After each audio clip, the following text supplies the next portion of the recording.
তাহলে এটা প্রতিজ্ঞা করেন, বাংলাদেশে নয় এই জমিনেই মুনাফিকের জানাজা নিষিদ্ধ। ঠিক না ঠিক? মুনাফিক কারা? যারা আগে সুন্দর সুন্দর কথা বলছে, এখনো সুন্দর কথা বলে এমনটা নয়। আগে যারা টুপির বিরুদ্ধে বলছে, দাড়ির বিরুদ্ধে বলছে, মাদ্রাসার বিরুদ্ধে বলছে, কোরআনের আইনের বিরুদ্ধে কথা বলছে, আলেমদেরকে জঙ্গির নাটক বানায় বানায় জেলখানায় বসছে, এই সমস্ত মুনাফিকরা যদি এখন টুপি মাথার দিয়ে আপনাদের সামনে আসে, বুঝবেন এটা হলো বাংলাদেশের সবচেয়ে বড় ধর্ম ব্যবসায়ী। ঠিক না ঠিক? আমাদেরকে অনেক সময় বলে হুজুর আপনারা ধর্ম ব্যবসায়ী। এই বেটা, 7 বছর যে সময় ছিল আমাদের মাদ্রাসায় ভর্তি করছে মা বাবা, এই যে টুপিটা উস্তাদে পরাইছিল এখনো মাথার টুপি আছে। এই যে পাঞ্জাবি পড়ছি পাঞ্জাবি আছে। কোনোদিন কি মাঝে মধ্যে শার্ট প্যান্ট কিনতে ওয়াজ ইসলাম? মাঝে মাঝে দেখলে যে আসামি হঠাৎ করে শার্ট প্যান্ট কিনতে পড়ে। আমরা শার্ট প্যান্ট আর শরীরে লাগাইছি না, দাড়ি যেটা উঠছি না, শেভ করছি না। তাহলে আমরা রং বদলাই না, আমরা লেবাস পাল্টাই না, আমাদের সুরত যেটা আছে মৃত্যু পর্যন্ত থাকবে। কিন্তু যারা ইসলামকে নিয়ে কটূক্তি করে অভ্যস্ত, যারা মুহ হুজুর দেখলে চুলকানি হয়, প্রশ্ন হইল সেই টুপি আবার মাথার দাও, সেই পাঞ্জাবি আবার শরীরে গাও দাও, সেই মাদ্রাসার ভিতরে ঢুকো, সেই মসজিদে দাঁড়ায় বক্তব্য দাও, ঘটনা কি? হ্যাঁ, এখন দেখবেন প্রত্যেকটা রাজনীতিবিদদের মাথায় টুপি। ঠিক না ঠিক? সবার লেদা ফেদা যা আছে যতটা পাইছে সবটির মাথার টুপি। পঞ্চগড়ের এক বেচারা, আমরা এই নাম জানে কি তা, ওই যে এনসিবির সার্জিস আলম ভাই, টুপি মাথার দিছে আর বহু থাকতে গা 2-3 মাস আগ থেকে দেওয়া শুরু করে দিছে। আলহামদুলিল্লাহ, তো ভালো লক্ষণ বালা। আমাদের পাটোয়ারি ভাই, উনিও মাদ্রাসা মানে লেখাপড়া করছে, উনার মাথা তো টুপি দিচ্ছে, আলহামদুলিল্লাহ বালা, খারাপ না তো। নবীর সুন্নত মাথার দিছে বালা। আমরা বিএনপির অনেক নেতারা মাথা টুপি দিলাইছে, মাশাআল্লাহ। ঠিক না ঠিক? আমরা সালাউদ্দিন সাহেব মাথা টুপি দিছে, আমরা মির্জা আব্বাস সাহেব মাথা টুপি দিয়ে লাইছে, ভাঙিয়ে করে দিছে, কোনো অসুবিধা নাই, বালা লক্ষণ বালা। কিন্তু 12 তারিখের পরে থাকবো না, কথা কই না? 12 তারিখ পরে টুপিটা যদি না থাকে, তখন আমরা বলবো যারা টুপি মাথার দিয়া গদিতে বসতে চাও, গদি বসার পরে টুপি খুলে ফেলো, তোমরা হলো সবচেয়ে বড় ধর্ম ব্যবসায়ী। ধর্মকে পুঁজি করে ক্ষমতায় বসে সেই ধর্মের বিরুদ্ধে যারা কথা বলে, এরা জাতির গাদ্দার, এরাই হলো দালাল, এরাই হলো ধর্ম ব্যবসায়ী। এই সমস্ত ধর্ম ব্যবসায়ীগুলাকে আপনারা চিহ্নিত করে রাখবেন। ঠিক না ঠিক? ওমা সবাই মাথার টুপি, মাশাআল্লাহ সবাই। আমার একদিন এক নেতার আমি ধরে নিয়েছিলাম, যেমন কেমন ধরছি, আমি উঠছি স্টেজ প্রধান বক্তা, প্রধান অতিথি দিছে একজন প্রার্থীরে। তো প্রার্থীরে যখন প্রধান অতিথি দিচ্ছে, উনি টুপি টাফি লাগাইয়া পাঞ্জাবি লাগাইছে, যদিও টাকুন নিচে ভাজা মারছে, অসুবিধা না। আইসে সেটা ফাঁসের চেহারা বইছে, আমার হুজুর আমার তো সময় নাই, চলে যাবো আমি 2 মিনিট। ওই যে অসুবিধা না, আপনি বক্তব্য দেন। প্রধান অতিথি আইসে, কমিটি দাওয়াত দিচ্ছে, আমার অসুবিধা কি তা, বক্তব্য দেন। এখন উনি বক্তব্য দিল, বিভিন্ন কথাবার্তা কইল, কইয়া টুইয়া সেরা। এরপরে উনি বসছে, আমি তো মনে হচ্ছে যাইব, কারণ এরা যৎকান তাকে হৎকান আমার ওয়াজে ফেস লেগে যাগা। কারণ সঠিক কথা কইতে গেলে প্রত্যেকটা ওয়াজ তো এরা শৈল গিয়া লাগে। তো এই লোকে কিতাব বুঝছে জানে বইয়া দিচ্ছে, আমার ওয়াজ শুনতে আছে উঠে না। তো এক পর্যায়ে আমার বয়ানের মাঝখান থেকে হুজুর এতক্ষণ যে আসলেন এই লাইনে থাকেন, এই সাইডে যায় না, রাজনীতি যায় না, এই লাইনে থাকেন। আমার ওটা শৈল মাঝে গুসা। পরে আমি ওয়াস্তামে বললাম, জি স্যার, আপনি এটা হলো ধর্মীয় অনুষ্ঠান, এখানে আমাকে আনছে কথা বলার জন্য, আপনি কিন্তু আজকে এটার অতিথি, আপনি এখানে ধর্মীয় আলোচনা করার জন্য আপনাকে আনা নাই। কিন্তু আপনি যে ধর্মীয় অনুষ্ঠানে আইসা আমার আগে দিয়ে 5 মিনিট বক্তব্য দিলেন, এটা কোন রাইটে দিচ্ছেন বলেন? এটা কি আপনার রাজনৈতিক মন ছিল? এটা তো ওয়াজ মাহফিলে আপনি বক্তব্য দিলেন কেন? আপনি যে পুরাটা বক্তব্য দিচ্ছেন 5 মিনিট, পুরাটা তো রাজনীতি বক্তব্য দিচ্ছেন। আর আমি কথা বলতেছি কোরআন থেকে এক্সাম্পল আনছি, ঠাই না, আপনি এটা এখন রাজনীতি ফাইজলামি পাইছেন কোন? এখন তো সে বেচা দেখা চাকা খেয়েছে। আমি বললাম যে 5 মিনিট বক্তব্য দিচ্ছেন, বক্তব্য আপনি করেন, পুরাটাই তো দিচ্ছেন রাজনীতি বক্তব্য।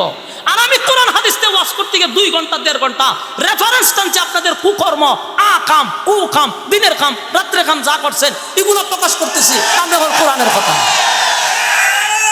এখন কয় আর এটা রাজনীতি কথা। তুমি কাম করবা, কুকাম করবা, দিনের কাম করবা, রাত্রের কাম করবা, এটা মানুষের সামনে তুলে দিলে হয় রাজনীতি। আর তুমি মাইক লিয়া বিসমিল্লাহির রহমানির রহিম, বিসমিল্লাহটাও হইতে পারে না। আয়া কতক্ষণ রাজনীতি বক্তব্য দেয়, এটা রাজনীতি হয় না। আর কোরআন হাদিস দিয়ে অপকর্ম তুল্লা হয় রাজনীতি। মাঝে মধ্যে মনে হয় খাঁচা সিংলা রাখতাম যদি, আর ফত করে বাইরে নিয়ে যেত, তাহলে সব ছেড়ে দিল। ঠিক না? এই জন্য আমার কথা একটাই, টুপি নবীর সুন্নত ভালো কথা। 96% মুসলমানের দেশে টুপি মাথা দিছ ভাই, আমরা খুব সুন্দর লাগে, মনটায় হয় তোমরা আঞ্জা দিয়ে ধরতাম, বুকে বুক জড়ায় ধরতাম। কিন্তু ভাই সাপ 12 তারিখের পরে যদি না থাকে, ঠিক না ঠিক? 12 তারিখের পরে সবার স্টেডিয়াম খোলা, চান্দি মাল নাই, সব খুলা দেখাই নিবা। তো এই নাটকটা কেন বাবা? এই নাটক তো আমরা হাসো আফা করছে। 40 মাথার দালাই তো তসবিহ তুলে সুবহানাল্লাহ সুবহানাল্লাহ সুবহানাল্লাহ সুবহানাল্লাহ। মানে তো ম্যাডাম এখন কি ঠান্ডা খাবে না? সুবহানাল্লাহ সুবহানাল্লাহ ঠান্ডা, সুবহানাল্লাহ সুবহানাল্লাহ সুবহানাল্লাহ। আমার সামনে প্রোগ্রাম আছে, সুবহানাল্লাহ সুবহানাল্লাহ। ওমা এত কথা হয় সুবহানাল্লাহ হয়। টুপি 40 মাথা, যে খালি গদ্দিত পয়সা, তসবিহ নাই, টুপি মাথাতে পড়তেছে, এটাও নাই। ঠিক না ঠিক? এইটারে কয় ধর্ম ব্যবসা। বলেন এটা কি কয়? এটারে কয় ধর্ম ব্যবসা। 96% মুসলমানের দেশে গদিতে বসতে গেলে ধর্ম ব্যবসা তোমরা করো, আমরা নয়। এই যে আমরা হুজুররা মসজিদে নামাজ পড়ায়, আপনারা এখানে মাদ্রাসাত পড়ায়, কোনোদিন দেখছি না হুজুরে হঠাৎ করে বাজারে ফ্যান শার্ট করে বেরিয়ে গেছে? দেখছে উনি তো পাঞ্জাবি পড়ে, সবসময় একই লেবাস, একই সুরত। আমরা সুরত পাল্টাই না। আল্লাহ আমাদের বুঝার মানার তৌফিক দান করে দেন। এই জন্য কথা স্পষ্ট, আল্লাহ বলছে ওয়ালা তুসাল্লি আলা আহাদিম মিনহুম মাতা আবাদান ওয়ালা তাকুম আলা কবরি। মুনাফিকের জানাজা আর কোনোদিন পড়াবেন না, মুনাফিকের কবরে দাঁড়াইয়া আর কোনোদিন আপনি মোনাজাত করবেন না। আমার কথা না আল্লাহর কথা। আল্লাহর কথা মানলে জান্নাতি, না মানলে জাহান্নামী। ঠিক না ঠিক? আমার যুবক ভাইরা, হযরত ওমর ছিল এমন একজন সাহাবী, মেজাজ মতো কোরআনের আয়াত নাজিল হইতো। এতক্ষণে বুঝতে পারছেন ওমর যে সাধারণ কোনো সাহাবী না। কথা কয় না? আল্লাহর নবী বলেন ওমরকে আমি আল্লাহর কাছ থেকে ছায়া আনছি রে, ওমর রে ছায়া আনছি। সেই ওমর রে আমি আল্লাহর কাছ থেকে ছায়া আনলাম। আর আজকে ওমর একটা মানুষ রে হত্যা করে ফেলাইল। ইয়াদ আসেনি? ওমর বুঝলা লইছে? ওমরের নামে কিসের মামলা? হত্যা মামলা। ওমরের নামে হত্যা মামলা। আল্লাহর হাবিব কয় আমি ওমর রে আল্লাহর কাছ থেকে ছায়া আনলাম। আর আজকে ওমর একটা নির্দোষ মানুষকে হত্যা করলো। গোটা মদিনায় আলোড়ন হয়ে গেছে, ওমর একটা মানুষকে হত্যা করছে, তাও নির্দোষ মানুষকে হত্যা করছে। গোটা মদিনার মানুষ জানে রে ওমর একটা নির্দোষ মানুষকে হত্যা করছে। কিন্তু কিছু কিছু সাহাবীরা কয় না, ওমর একটা নির্দোষ মানুষকে হত্যা করতে পারে না, কারণ ওমরের মাথা এতটা গেছে না যে মন চাইছে এজন্য খুন করে নেবে। বিষয়টা কিরকম? অভিজ্ঞ সাহাবীরা ঠিকই বুঝতে পারছে যে নিশ্চয়ই এখানে কোনো কারণ আছে। কিন্তু যতই তদন্ত করুক, যতই তদন্ত কমিটি বসাক, কিন্তু এই ভিতরের খবর তার বাইরে আনতে হবে। মনের খবর কে আর প্রশাসন ধরতে পারবো? কথা কই না দি। বাহ্যিক যেটা ঘটছে এটা প্রশাসন ধরতে পারবে, কিন্তু আমার মনের ভিতরে কি হইতেছে এটা কি প্রশাসন বাইর করে নেবে? এখানে তো গন্ডগোল লাগছে মনের ভিতরে। কিন্তু সূরা মদিনার মানুষ যারা উমর একটা নির্দোষ মানুষকে হত্যা করছে, রাসূল তদন্ত করছে, কমিটি বসেছে, বারবার তদন্ত করে দেখে গুড়ায় একটাই আসে রিপোর্ট যে লোকটা নির্দোষ ছিল। কিন্তু মদিনার মানুষ জানে উমর এমনটা করতে পারে না। আমার যুবক ভাইরা, হযরত ওমরকে গ্রেফতার করা হলো, আসামির কাঠগড়ায় তোলা হয়েছে। এখন নবী যদি খালি রায় দেয়, ওমরে মৃত্যুদণ্ড দেওয়া হবে। বুঝতেছেন কথা?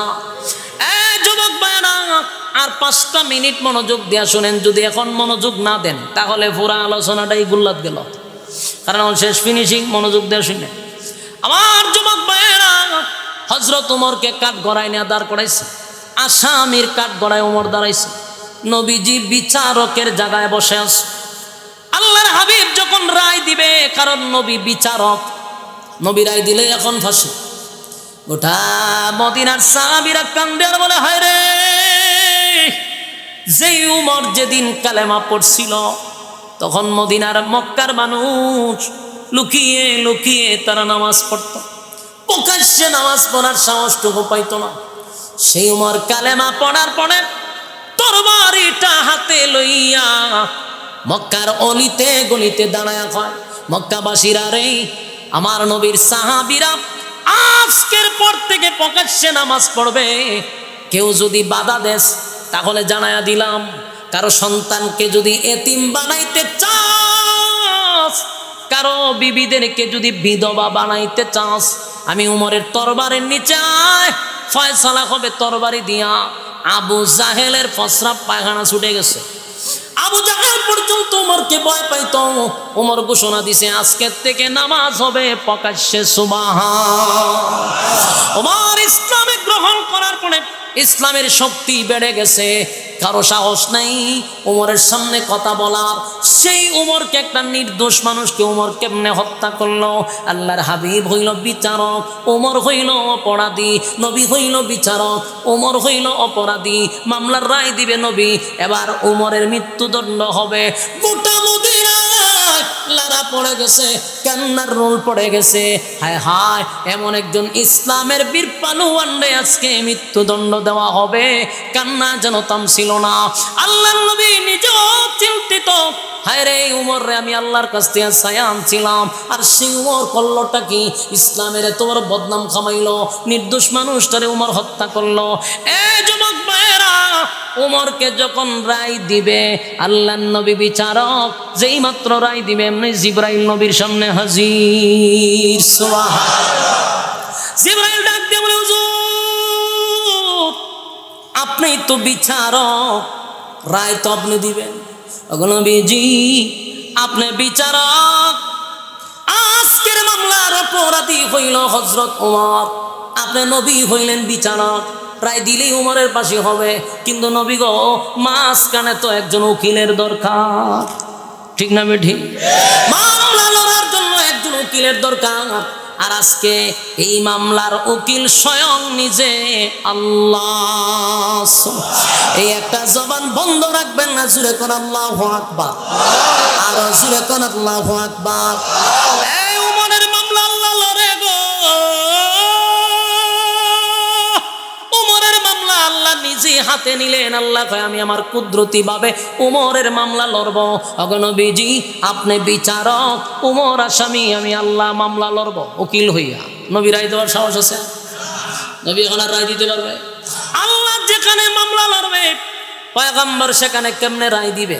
সাথে সাথে আল্লাহ এই ঘটনাকে কেন্দ্র করে ঘটনাস্থলে অবস্থার পরিপ্রেক্ষিতে আমার আল্লাহ তখন সূরা কত নম্বর আয়াত? মাশাআল্লাহ, আপনার আর মনোযোগ আছে। সূরা নিসা, যেই আয়াত আমি আপনাদের সামনে খুতবায় পড়ছি, সেই ঘটনারে কেন্দ্র করিয়া সূরা নিসার 65 নম্বর আয়াতটা নাজিল হয়। যখন মদিনার সব মানুষ জানে, মদিনার সব মানুষ জানে ওমর একটা নির্দোষ মানুষকে হত্যা করছে, নবীও বিচারের রায় দিবে। আল্লাহ তখন আয়াত নাজিল করে বলেন, আল্লাহ তখন আয়াত নাজিল করে বলে, ফালা ওয়া রাব্বিকা লা ইউমিনুনা হাত্তা ইউহাক্কিমুকা ফীমা শাজারা বাইনাহুম সুম্মা লা ইয়াজিদু ফি আনফুসিহিম হারাজান মিম্মা কাদাইতা ওয়া ইউসাল্লিমু তাসলিমা। আল্লাহ রাব্বুল আলামিন সূরা নিসার 65 নম্বর আয়াতটা নাজিল করে দিল।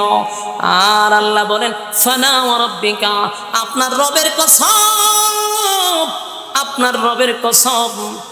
নবীজি সবাই তো জানে উমর একটা নির্দোষ মানুষকে হত্যা করছে, আপনার রবের কসম কেড়ে বলি নবীজি, উমর কোনো নির্দোষ মানুষকে হত্যা করে নেই।